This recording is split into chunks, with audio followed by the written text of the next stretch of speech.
Kathy Pais, giving you a short tutorial on kapyāsana, also known as dragon pose in the yin yoga world.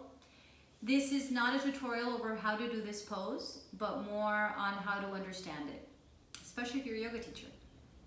So we will leave aesthetic concepts aside and we'll look at anatomy in relation to the segments of movement, target area, and skeletal variation.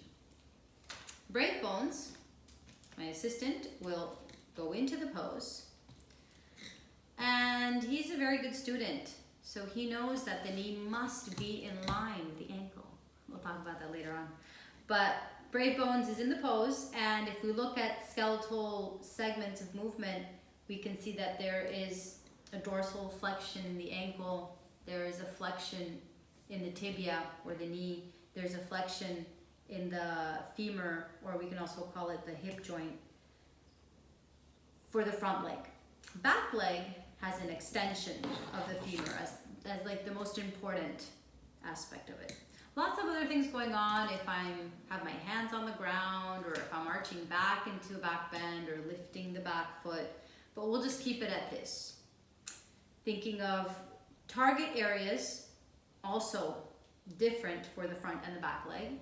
The back leg, my target area is more focused on a stretch. So I'm stretching the hip flexors, depends on how much I lower my hip, and I'm stretching the quadricep, especially if I lift this leg up. The front leg is slightly more focused on strength in the upper part of the leg, but in the lower part of the leg, if I think of the foot and the Achilles tendon, there can be a stretch happening. And it all really depends on how far I let that knee go in front of the ankle, over the ankle. So if the knee goes over the ankle, I will feel more of a stretch in the Achilles tendon and the plantar fascia. If I keep it in line, there will be less of a stretch. Of course, this will vary from one person to other. This is not a set rule. This does not apply to all bodies. And then there's some bodies that actually can't let their knee go over the ankle. And that's simply due to the shape of their bones. There's something that there's something to do with the shape of the talus, that when they bend the leg, they just can't bend anymore.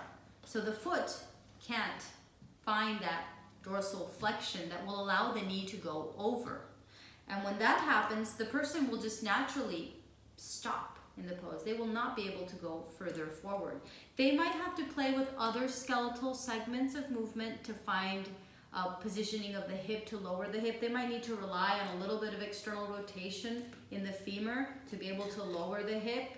But then, of course, the objective area will be different than for the person whose knee goes over the ankle.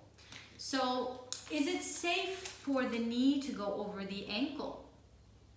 Well, when we walk, it's just something that happens. When we walk every day, the knee goes over the ankle. If we run, even more. And then if we think of certain poses in yoga, if I do chair pose, if I go into chair pose, my knees are over my ankles. If I go into a squat, my knees are over my ankles. So it's just something to think about. It's an aesthetic cue that we might like how it looks or how it makes a pose look. But in regards to segments of movement, it is a movement that our body is able to do and does every single day.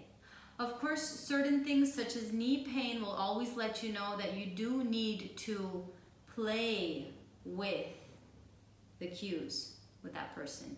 But it's not always necessarily going to be knee right over the ankle.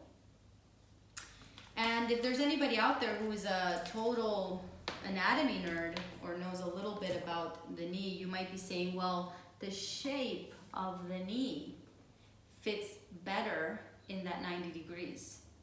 And it is true that how these bones fit together and the shape of the bones and the groove of those bones, it is true that the 90 degrees does allow a certain kind of stability there.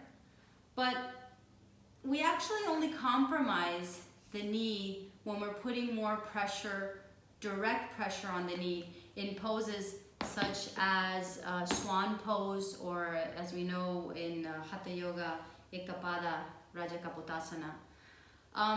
So those are poses that you could be a little bit more careful if you wanted to with playing with that degree, if you wanted to be 90, but then the hips are going to have to play a little bit more. So that is a whole other tutorial. I want to keep it at kapyāsana.